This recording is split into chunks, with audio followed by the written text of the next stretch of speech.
السلام عليكم ورحمة الله وبركاته. أهلًا بكم طلبة مدرسة المنار للبنات لغات الصف الأول الإعدادي. معكم Mrs إيناس إبراهيم. اليوم هناخد مراجعة لشهر أكتوبر قبل الامتحان سريعًا كده لما تم دراسته في الفصول.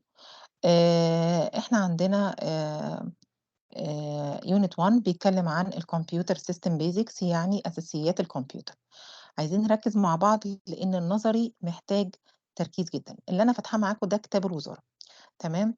أنا حابة إن أنتم تتعرّفوا عليه لإنه أولًا موضّح بالصور كده الشرح، وأي طبعًا حاجة نظري بتبقى عايزة الرسومات أو الصور الموضّحة بحيث نسهّل على نَفْسنا الشرح بإذن الله. أول حاجة بيبقى تعريف علينا في المنهج اللي هو what is a computer؟ It's an electronic set. يعني إيه electronic set؟ يعني هو عبارة عن جهاز إلكتروني. electronic set or electronic device.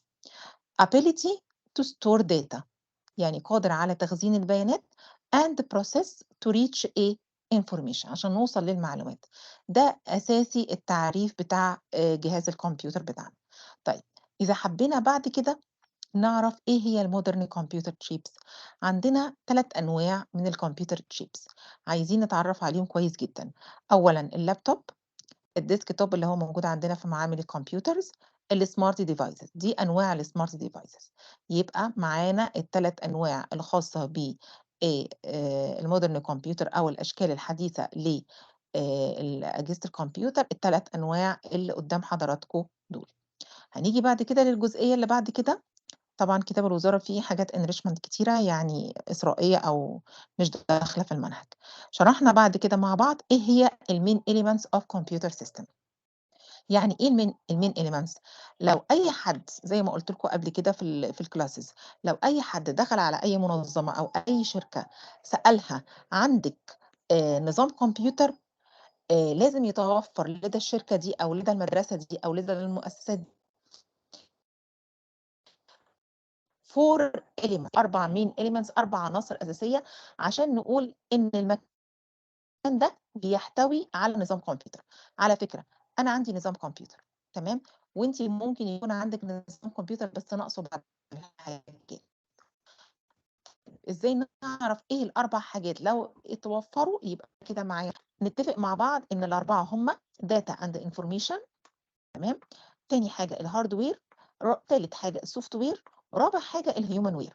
بُصّوا يا بنات، بصرف النظر عن مين الأول أو التاني، أنا مش مهم عندي الترتيب، أنا المهم عندي أعرف إن ال4 دُولة هم العناصر الأساسية اللي المفروض يكونوا موجودين في مدرستي أو في شركتي أو في بيتي علشان يتقال إن أنا عندي ال4 حاجات الأساسية للكمبيوتر system. يعني بمعنى لو أنا في المدرسة عندي أجهزة كمبيوتر يبقى لازم يكون عليها برامج، يبقى لازم يكون في human ware يعني البشر اللي هيشتغلوا على الأجهزة ويدخّلوا الdata والinformation. وهنقول مع بعض دلوقتي إيه هي الdata والinformation. يبقى ال4 دول يتحفظوا صم، لإن هي بييجي complete ييجي right wrong. أنا الأساسي عندي تكوني فاهمة. لو أنتِ فاهمة يبقى أي سؤال هييجي لِك right wrong choose match scientific term براحتك خالص هتبقى المعلومة عندِك جاهزة. تمام؟ فأنا مركّزة على إعادة الشرح تاني للبنات اللي نسيوا الشرح أو كانوا غايبين. لكن نركّز مع بعض بقى إن الأسئلة مهما كترت الأسئلة ده تضييع وقت. بعد إذنِك إحنا بعد ما هنشرح هنحل أسئلة بسيطة جدًا. ليه؟ لإن المعلومة طالما ثبتت خلاص، يبقى أنا الكمبيوتر بيتلَم بسهولة. تمام؟ طيب، هنيجي بقى عند كلمة data. يعني إيه data؟ يعني text أنا هادخّلها للكمبيوتر، يعني image ممكن أدخّل الكمبيوتر صوتي أو صورتِك، sounds صوتي باغني، دي اسمها الdata. طيب الdata دهيّة عبارة عن إيه أو تعريفها إيه؟ set of facts.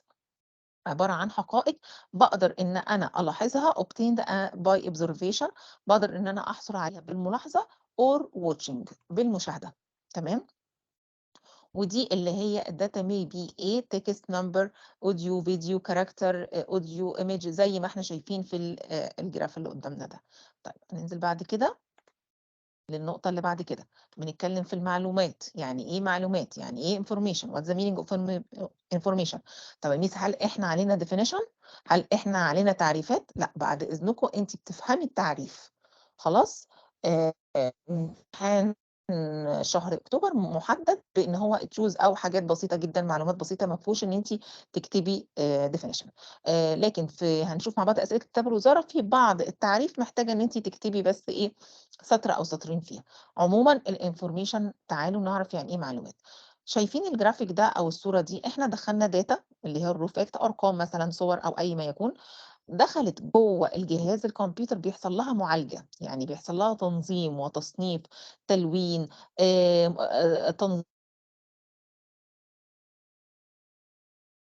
زي كده الامتحان اللي أنتِ حضرتِك بتستلميها، هي تمام، أوكي، وبيتم كتابتها على الكمبيوتر، فبتطلع في الآخر exam إيه، مرتب في ورقة الامتحان.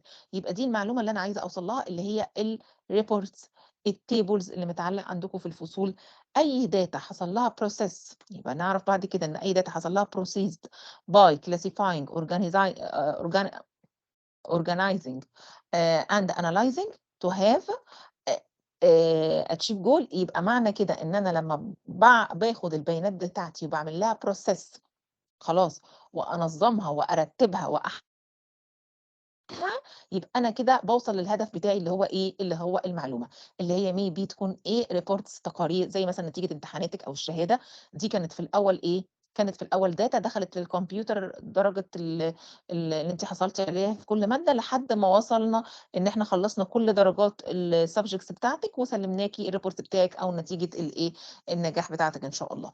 والtables اللي متعلقة عندكم مثلًا جدول الامتحانات والcharts، دي كلها معلومات إحنا بنحصل عليها نتيجة إن إحنا دخّلنا data، عملنا لها process، دخلت على جهاز الكمبيوتر، تم معالجتها، طلعت في شكل إيه، معلومات. تمام؟ أرجو إن يكون الكلام واضح، ما فيهوش أي صعوبة. طيب، يبقى بعد كده بنركز تاني إن إيه، إن الdata بتدخل لي أهو، السهم شايفينه رايح فين؟ الdata عندي خلاص، اللي هي الraw fact، دخّلتها، تمام، عملنا لها process جوّه جهاز الكمبيوتر، هتطلع في شكل إيه، information. تمام؟ طيب، يعني إيه الfeedback دهوّة عشان برضه نبقى واضحين؟ يعني أي معلومة طلعت لنا عبارة عن تغذية راجعة، أو هي من نفس نوع الdata. يعني أنا دخّلت text، هيطلع لي ورقة مكتوبة خلاص من الprinter، دخّلت صوتي يبقى هيطلع لي ملف صوت خلاص، دخّلت فيديو يبقى بعد معالجته مثلًا وعملت عليه إفكتات، أو عملت عليه خلّيته الquality بتاعته أحلى، أو عملت عليه أي design، طلع لي فيديو برضه. يعني النوع اللي أنا بادخّله من الdata بيطلع لي هو نفسه نوع، هو نفس النوع information بس بعد التعديل. تمام؟ طيب، إحنا كده خلّصنا الsection الأولاني في الcomputer system، اللي هو في ال4 عناصر الأساسية، اللي هو الdata and information. حاليًا هنبدأ بقى في الhardware. الhardware ده موضوعه سلس جدًا ولذيذ. تخيّلي كده إن بابا داخل عليكِ بجهاز كمبيوتر. طب عايزين نعرف الأول يعني إيه hardware. hardware يعني الأجزاء المادية. اعرفيها بصفة عامة any part، أي جزء في حياتِك كان touch، خلاص، تقدري إن أنتِ تلمسيه، يبقى ده إيه، جزء مادي، can see and touch. تمام؟ يبقى أي حاجة can be observed and touched، يبقى ده إيه، hardware. طيب، المفروض إن أنا لمّا باشتري جهاز كمبيوتر، تمام، وبادخل بيتي، المفروض يبقى جهاز الكمبيوتر الhardware ده مكوّن من ال4 elements دول برضه، تمام، اللي هو الinput unit، output unit، storage unit، system unit. شرحناهم بالتفصيل، وحاليًا هنراجع مع بعض عليهم نفكّركم بيها. الinput unit اللي هي وحدات الإدخال، الoutput unit وحدات الإخراج، اللي عن طريقها تطلّع لي حاجات، هنشوف دلوقتي زي إيه. الstorage unit وحدات التخزين. الsystem unit يعني وحدة النظام.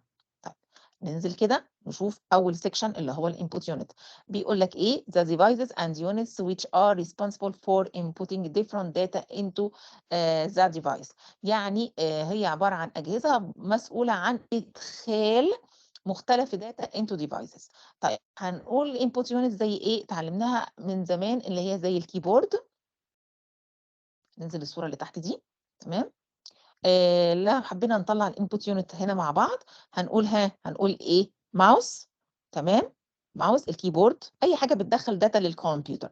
الكيبورد بتدخّل لي حروف وأرقام والنصوص والامتحانات والملخصات وأي حاجة باكتبها. الكاميرا بتدخّل لي صور. المايك تمام، بيدخل لي صوتي. جويستيك بس مش موجود معانا هنا اللي إحنا بنلعب بيه أحيانًا. يبقى ده بالنسبة لنا الإيه الinput unit. طبعًا ما ينفعش أقول الحاجات التانية الرسومات التانية دي هانزل لها تاني. والscanner. الscanner صورتين اللي هو بادخّل برضه عن طريق صور. عندي صورة قديمة مثلًا لتيتة وجدو، فالصورة دي أنا عايزة أدخّلها على جهاز الكمبيوتر. تمام، يبقى عندي طريقة الإيه الscanner. أوكي. طيب هنيجي برضه نقول مع بعض هنا.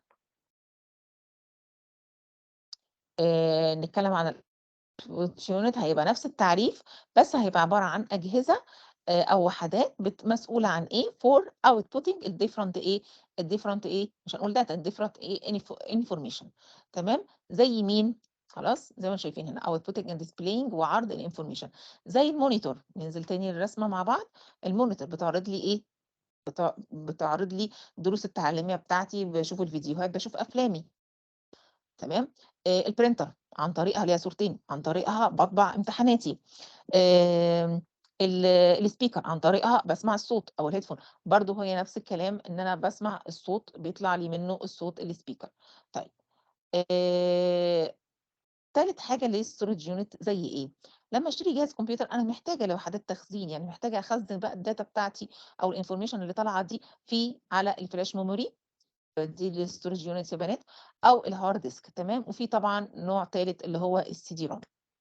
أوكي، يبقى الflash memory، الhard disk أهو شكله هنا تاني متكرر، وده الDVD أو الhard disk، والflash memory دي اسمها storage unit يعني وحدات التخزين. هنيجي بقى في ملحوظة مهمة جدًا بتيجي في الامتحان كتير. إيه هي الtouch screen؟ هل هي يا ترى تصنَّف تبع وحدات الإدخال زي المايك مثلًا، والّا تصنَّف input unit زي الspeakers؟ قالوا لأ.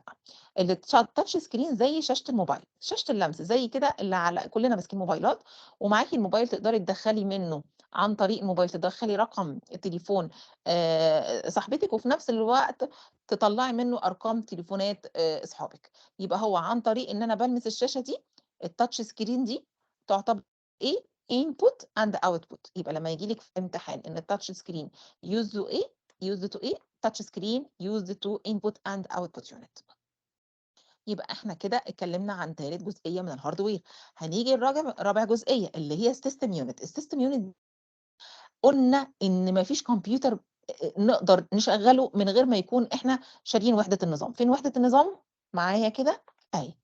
كل دي على بعضها وإحنا صغيرين كنا بنقول عليها الCPU، لكن هي حاليًا وإحنا كبار كده في middle one اسمها إيه؟ وحدة النظام. الCPU دهوّة أو اللي إحنا المفروض نقول system unit عليه بيتكوّن من إيه؟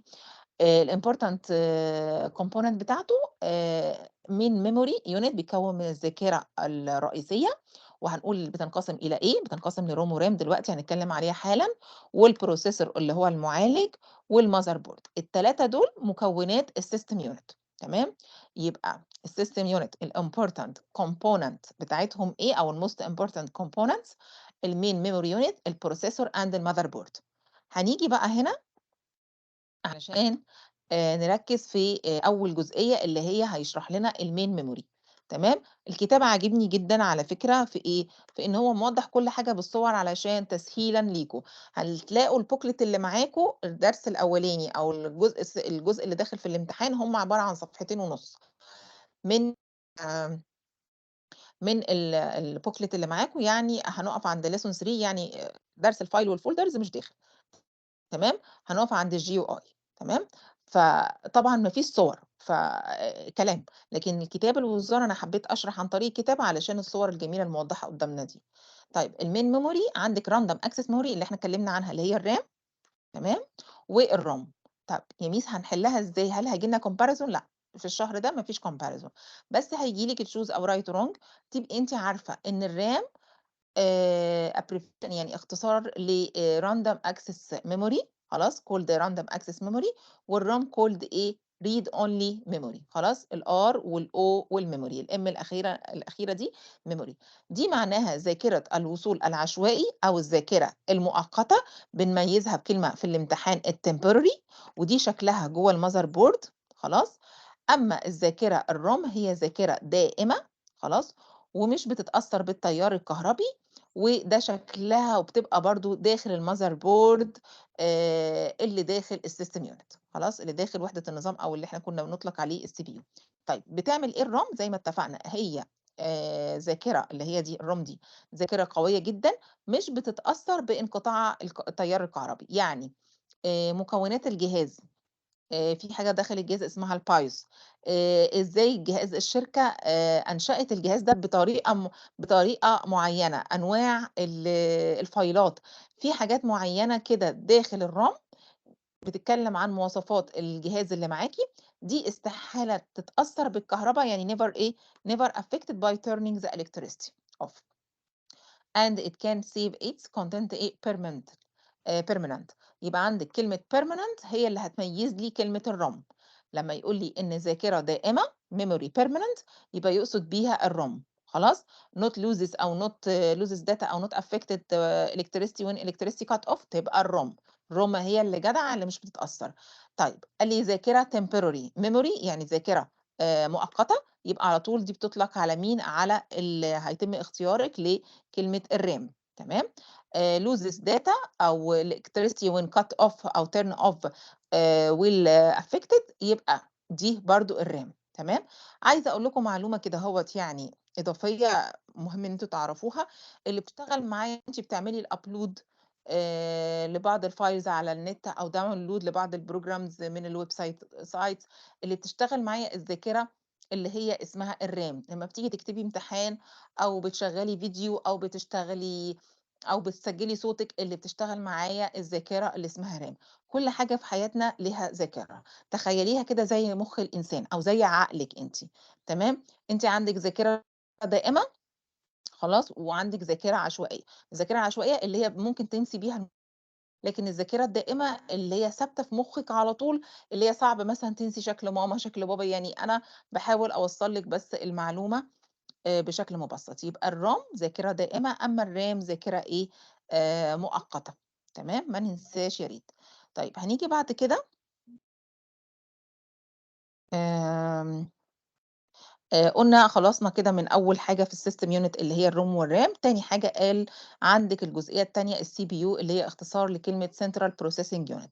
الCPU دي القطعة المعدنية دي حبايبي موجودة داخل جهاز الكمبيوتر، ودي أهم قطعة معدنية اللي إحنا بنسميها الprocessor، تمام. اللي موجود زيّها فين؟ اللي موجود زيّها في الموبايل بتاع حضرتك. حضرتك عندِك processor معالج، خلاص. موجودة عندِك على الموبايل، اللي مسؤولة عن كل العمليات اللي هي الإيه، الحسابية arithmetic and logic unit، ومسؤولة عن الcontrol unit، يعني مسؤولة عن إنِّك أنتِ تشغّلي الصوت وتطلّعي الصوت. لو في الكمبيوتر يبقى مسؤولة عن الطباعة وعن الmonitor. control unit اللي هو مقصود بيها الinput والoutput كلّهم، والarithmetic and logic unit مقصود بيها LU يعني وحدة الحساب والمنطق، لأن الكمبيوتر أساسًا مبني على المنطق وعلى الlogical mathematical إيه process، تمام. فنفهم بس إن الCPU مكوّن من إيه، من الحاجتين دُولة، وأساسيين جدًا إن أنتِ تشتري جهاز الCPU بتاعه الhertz بتاعته أو السرعة بتاعته عالية، هناخدها بعد كده. ده الmother board داخل الكمبيوتر، أعرفه بس شكله، تمام. هندخل بعد كده عن الmeasuring unit. الmeasuring unit اللي هي وحدات القياس. لازم نعرف إن الكمبيوتر بتاعنا فيه حاجتين مهمين جدًا لازم نتعلمها. سرعة الجهاز وإحنا بنشتري جهاز الكمبيوتر، سرعة الجهاز اللي هي الprocessor speed اللي هي سرعة المعالج سوري، والcapacity storage capacity يعني سعة التخزين. سعة التخزين يعني الكمبيوتر بيكفّي قد إيه من مساحة الdata أو من الفايلات اللي أنتِ عايزة تخزّنيه فيها. تخيّلي كده إن الstorage capacity زي الشنطة المدرسية بتاعتِك أو زي الدولاب بتاعِك. لو دولاب كبير هيكفّي حاجات كبيرة، خلاص، حاجات كتيرة. لو الدولاب صغير هيكفّي حاجات صغيرة. طيب الstorage capacity دهيّة يعني سعة التخزين، تمام. يعني حجم الdata اللي داخل الكمبيوتر، خلاص، هنقيسه بإيه؟ طيب إحنا هنشرح الأول الstorage إيه unit اللي هي الbyte، وأصغر حاجة أصغر وحدة عندنا اسمها الbit، تمام. طيب بس إحنا بنقيس بإيه، إيه هي وحدات القياس عندنا أو أصغر وحدة اللي هي الbyte. هنقول can be used in most computer system وهي as a unit إيه measuring data. يبقى مين هي وحدة قياس الداتا اللي داخلة للكمبيوتر؟ اسمها إيه؟ بايت. تمام؟ عشان ما نتلخبطش.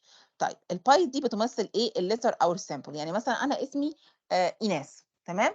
الE letter، الE لوحدها letter يبقى equal 1 بايت. الN أدي كده أنا دخّلت لو باكتب بالكيبورد كتبت E وN يبقى كتبت 2 letter، يبقى تتقاس جوّه الكمبيوتر ب2 بايت. خلاص؟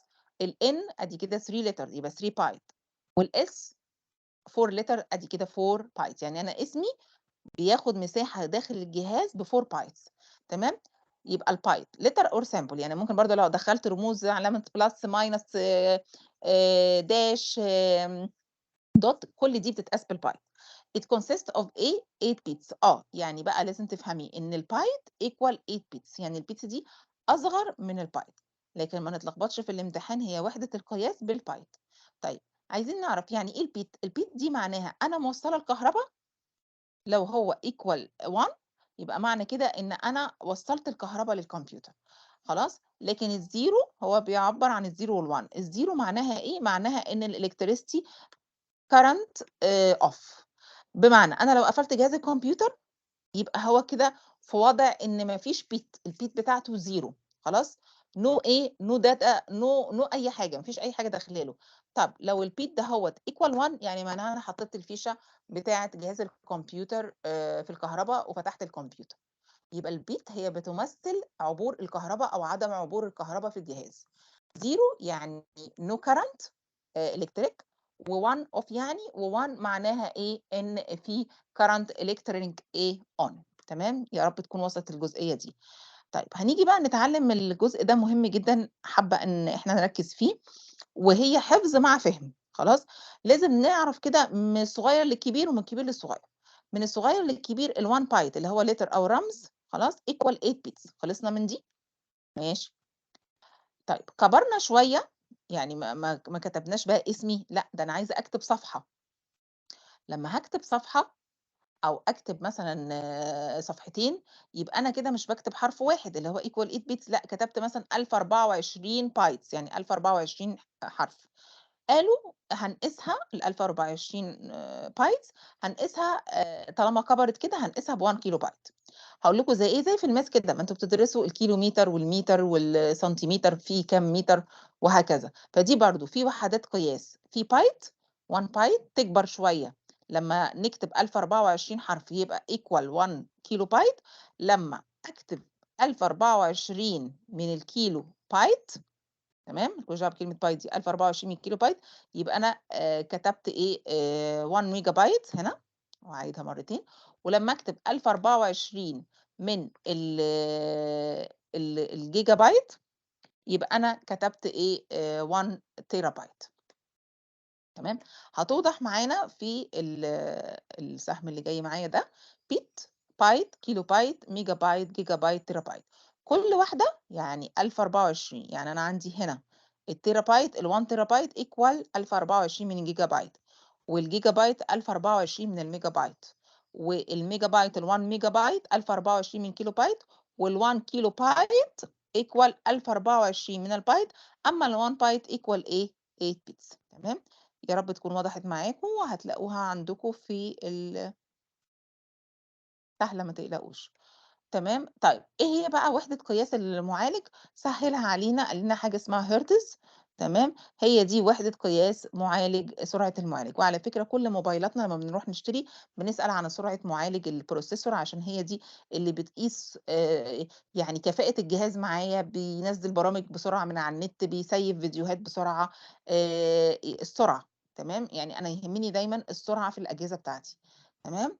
طيب إحنا بعد كده جزء الsoftware هنكمّله إن شاء الله في الجزء التاني من مراجعتنا. باشكركم والسلام عليكم ورحمة الله وبركاته.